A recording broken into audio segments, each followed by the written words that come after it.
Hi everyone, and welcome to the week 1 assignment help video. I'm hopeful that this will help you complete your assignment more accurately and quickly and have a better understanding of what I'm looking for. By the way, if you haven't checked out the video on the presentation materials, please do so. The presentation materials will really help you complete your assignments each week. So to get started, the first thing we need to do is to type our name here so I know whose paper it is. And then we need to answer the following questions. There are 10 questions this week, and I'm looking for answers. They need to be in complete sentences using proper spelling and grammar and punctuation. The first question states, what is the difference between an injury and a pathological injury?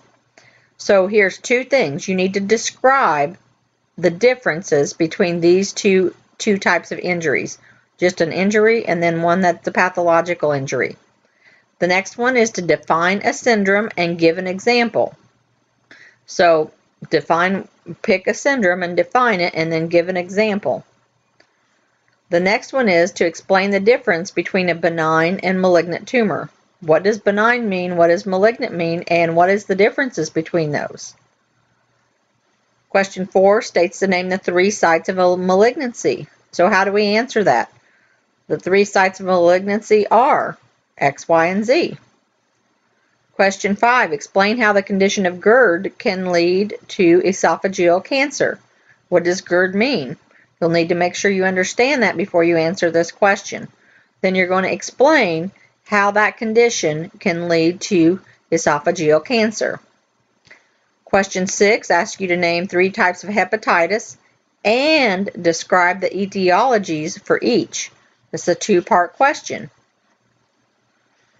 Number 7 asks you to name the diseases associated with inflammatory bowel disease and describe the symptoms and treatment for each of the associated diseases.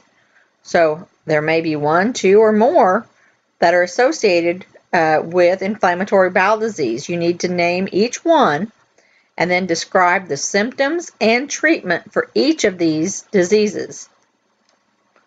Question 8 asks you to name the 3 routes of administration of a drug.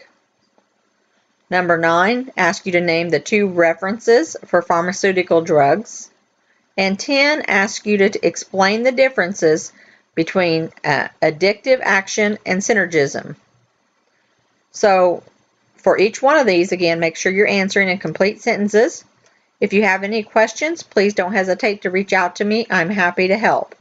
Good luck, and I can't wait to see your responses.